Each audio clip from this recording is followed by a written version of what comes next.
Hey, how's it going, gamers? Welcome back to another bunker update video. Before we get to the meat and potatoes of today's video, I want to thank everybody who reached out on the official Discord server and applied to the Mod Tools beta testing program. Lots of you volunteered for the program, and this week we're working on responding to all the applicants, and we appreciate your patience while we send out replies. If you were chosen to participate, we'll be working with you very closely to gather your valuable feedback as you try out our new modding tools. Thank you once again to everybody in the community for helping us to make ZERO Sievert even more awesome.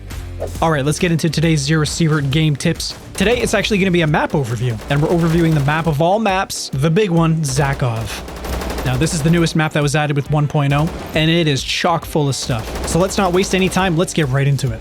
Starting off with these areas that I've marked off in red, these are the inaccessible areas that are blocked off by like roadblocks or cars in the game. There's no real gameplay elements in these areas, and there's no reason to go in these areas anyways.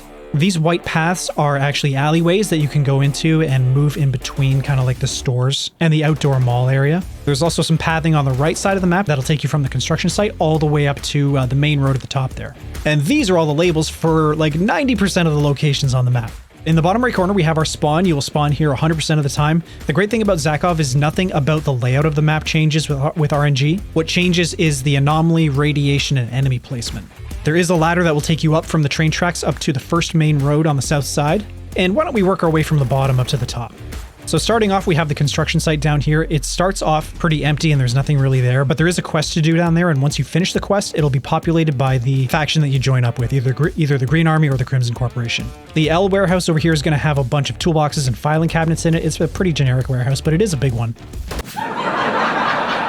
The fire station is right above the construction site, and it has toolboxes and medical bags in the bathrooms and workout room. The gas station's pretty small. It doesn't have much loot. It just has toolboxes and electronics boxes, things of that nature. I'm going to kind of lump in the apartment buildings and the office buildings together. These all have generic loot, and they can have safes in the apartments as well. But there can be lots of NPCs, lots of monsters, and lots of human NPCs in the apartments. So you can get lots of loot from those guys, but it can get very hairy, very violent, very chaotic, so be careful when you go in these places. There's a supermarket on the west side of the map where you can get lots of food. The school is this teeny tiny little building at the south end of the park. This is a quest area. You will have to go here to complete a quest. The police station is right above the fire station, and in here you can find a lot of weapon-related things, ammo and attachment boxes and things of that nature. Keep in mind, though, that all of the good stuff, all the ammo boxes and things, are behind a locked gate. And to get the key for that gate, you have to kill the boss on this map. And I'm sure you guys know about him. His name is Valentine. Okay, moving on to this big middle area. This is kind of like an outdoor mall with lots of like access to commercial buildings. Roundbucks is kind of like, I guess, a take on Starbucks. There's not much in it, to be honest. There's some vending machines and maybe a loot bag or two. DePino is like a pizza shop. There's vending machines, toolboxes, and electronics boxes in the back. There are two stores here kind of next to each other. I think this one might be like a post office or something. The post office can have a safe. It has filing cabinets behind the front desk, and there can be toolboxes in the back. The medical clinic can have a couple of medical bags, but not much more than that. The ice cream shop can have a loot bag, one of those little green loot bags that spawns in like randomized generic loot. And there can be medical bags in the bathroom as well. Limberton can have loot bags and electronics and toolboxes in the back. Lebo, I think, is like a toy store, and it can have a bunch of loot bags, generic loot bags. BitX is the gym. It can have loot bags and medical boxes, actually a bunch of loot bags and medical boxes. And there can be some filing cabinets in here as well. Zaka is a clothing store. It can have loot bags and medical boxes. Then it looks like it might be some kind of jewelry store. There is a back room where you can find a couple of safes. Tabak, I don't really know what kind of store this is. It strikes me as like a convenience store. It has like a pack of cigarettes on the sign outside, so it strikes me as kind of like a convenience store. You've got the cash register and maybe like a filing cabinet, but that's about it. Tissany & Co. is obviously kind of like a jewelry store, and it can have a safe in the back room there. Noddles is a restaurant, and it's not very interesting. There's a few cash registers in there and a loot bag and possibly a medical bag in the bathroom, but that's about it.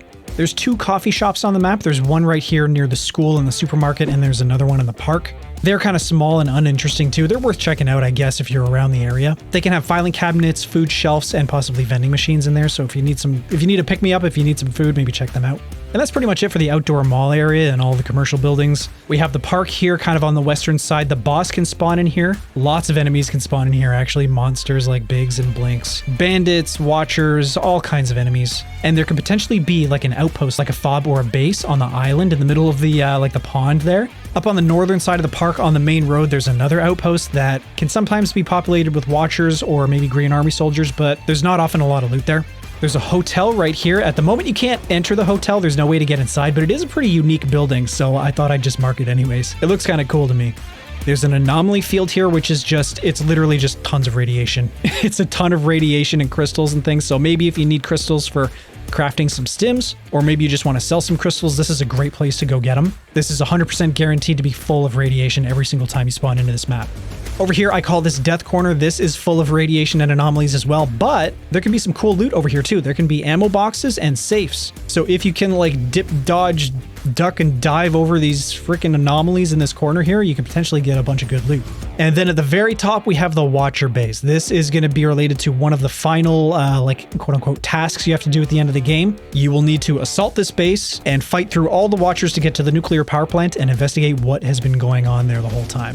I am not going to spoil that for you. You can figure that out on your own. But yeah, that's pretty much the whole map, guys. That's all of these stores and buildings up on the surface. Now let's talk about the subway. There's a few points where you can access the subway. You can access it right off of spawn, actually. The entrance is literally right next to the train tracks where you spawn right here. There's another subway access right next to Noddles. And then there's another access on the opposite side of this apartment building. You actually have to move through this apartment building and come out the other side to get to this subway access right here. But the subway itself is very dark. It's full of generic loot like filing cabinets. There can be a bunch of human NPCs, and there's lots of ghouls down here, ghouls and infestations. And there's also a nice big juicy loot room down there with lots of ammo and attachment boxes. Okay, that's going to be it for this video, guys. Thank you so much for watching. Unfortunately, guys, this is going to be my last bunker update video.